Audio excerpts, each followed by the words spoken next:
Hello friends. आज हम प्लासी का युद्ध और मीर जाफर और मीर कासिम के बारे में पढ़ेंगे, है ना। मीर जाफर को हम पहले भी पढ़ चुके थे और इसके बाद जो प्लासी के युद्ध के बाद जब मीर जाफर को वापस गद्दी पर बैठता है तो उसके बारे में भी हम पढ़ेंगे। सबसे पहले देखेंगे हम प्लासी का युद्ध। ये कब होता है? 23 जून 1757 को ये होता है। कहाँ पे होता है? बंगाल, जो पश्चिम बंगाल में नादिया नदिया जिले, है ना, नादिया जिले की भागीरथी नदी के तट पर आम्रकुंज में प्लासी नामक स्थान अवस्थित है। इस युद्ध में ब्रिटिश सेना का नेतृत्व तो क्लाइव कर रहा था, है ना। मैंने पहले बताया था कि क्लाइव को दक्षिण भारत में ये था, वहां से इसको बंगाल बुलाया गया था। क्लाइव ने षड्यंत्र के माध्यम से नवाब के अधिकारियों को पहले ही अपने पक्ष में कर लिया था, है ना। नवाब के जो अधिकारी थे उनको पहले ही अपने पक्ष में कर लिया था, अतः नवाब को युद्ध के मैदान से भागना पड़ा और युद्ध में अंग्रेजों की विजय हुई। नवाब की ओर से मीर मदन और मोहनलाल जैसे सैन्य अधिकारियों ने वफादारी दिखाई। अभी भी कुछ लोग ऐसे थे जो नवाब की तरफ थे। कौन कौन से थे? जैसे मीर मदन हो गए, मोहनलाल हो गए। परंतु जो अन्य लोग थे जैसे कलकत्ता का बैंकर, कलकत्ता के व्यापारी, ये सब लोग किधर चले गए थे? ये सब लोग अंग्रेजों की तरफ जाकर मिल गए थे, है ना। क्लाइव ने इनको अपनी तरफ मिला लिया था, इसलिए प्लासी के युद्ध में इनकी हार हुई, है ना, नवाब की। अब अंग्रेजों ने बंगाल का नवाब मीर जाफर को बनाया। किसको बनाया? मीर जाफर को बनाया, क्योंकि मीर जाफर ने प्लासी के युद्ध में अंग्रेजों का साथ दिया था।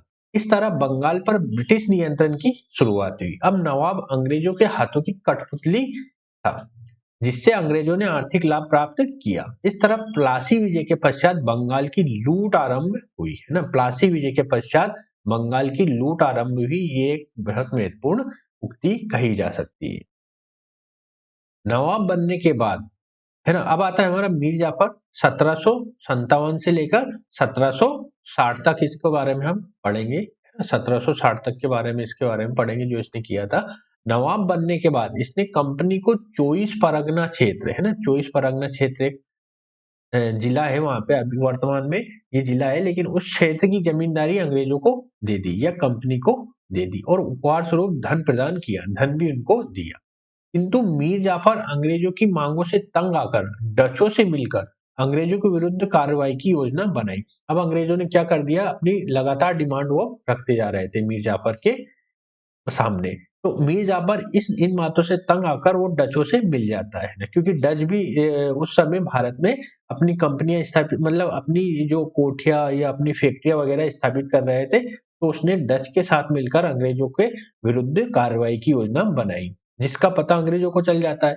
अब इसका पता चल जाता है तो इसी क्रम में वो 1759 में 1759 में अंग्रेजों ने बेदारा के युद्ध में, है ना, बेटल ऑफ बेदारा, बेदारा के युद्ध में डचों को पराजित कर दिया, है ना, डचों को पराजित कर दिया और मीर कासिम को नवाब बनाया। क्या होता है कि अगर डचों को जब पराजित कर दिया, मीर जाफर भी उनके साथ था, तो इस तरह से वो मीर जाफर को भी हटा देते, डचों को भी समाप्त कर देते बेदारा के युद्ध में। फिर नया अपना, मतलब एक नया कठपुतली नवाब बनाते मीर कासिम को। अब हम पढ़ेंगे मीर कासिम के बारे में। मीर कासिम कब से कब तक रहे?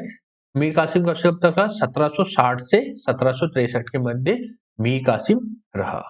नवाब बनने के बाद इसने अंग्रेजों को बर्धमान, मिदनापुर और चटगांव का क्षेत्र प्रदान किया एवं उपहार स्वरूप बड़ी मात्रा में धनराशि दी, है ना। इन क्षेत्र की, मतलब इन क्षेत्रों को तो प्रदान ही किया, साथ में उसने धनराशि भी प्रदान करी, जैसे पहले भी करी थी। इस आधार पर ब्रिटिश अधिकारी वेंसीटार्ट, है ना, इस आधार पर ब्रिटिश अधिकारी वेंसीटार्ट ने इस सत्ता परिवर्तन को क्रांति की संज्ञा दी, किंतु यह कोई क्रांति नहीं थी, क्योंकि इस सत्ता परिवर्तन में बंगाल की जनता की कोई भूमिका नहीं थी।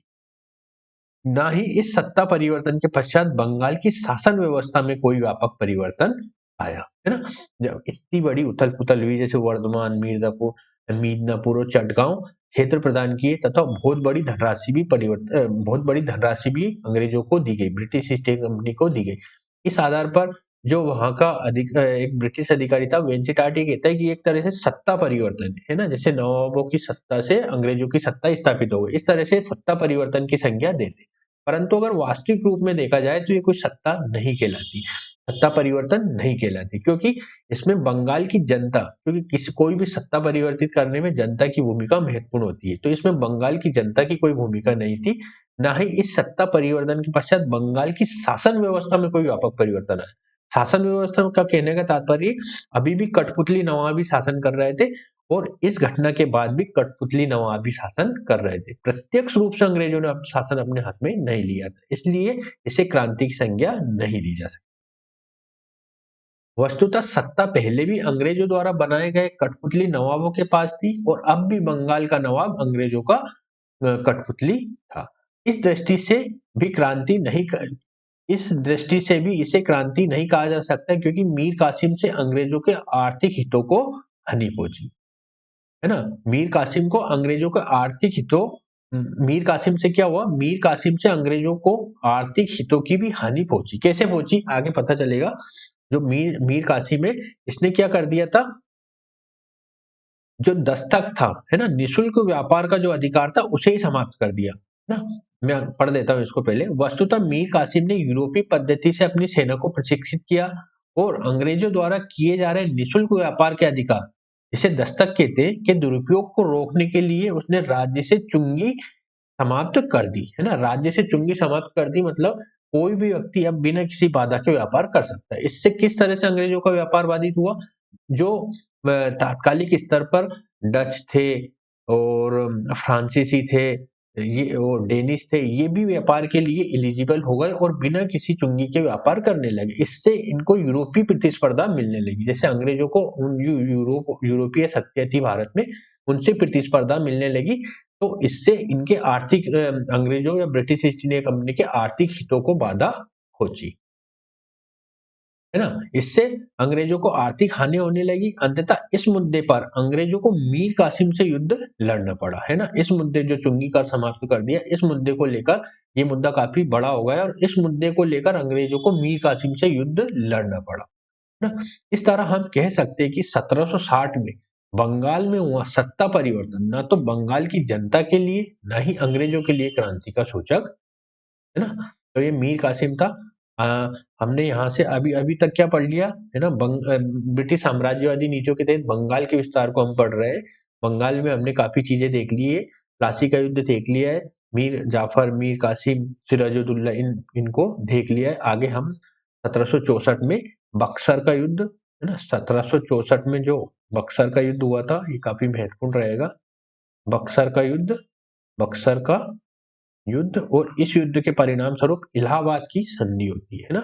इलाहाबाद की संधि इतिहास में काफी महत्वपूर्ण है। इलाहाबाद की संधि के बारे में पढ़ेंगे, ठीक है। तो अगले वाले वीडियो काफी महत्वपूर्ण होने वाला है। तब तक के लिए आप हमारे पुराने वीडियो भी देख सकते हैं। मैं जल्दी अगले वाले वीडियो लाऊंगा। तब तक के लिए नमस्कार।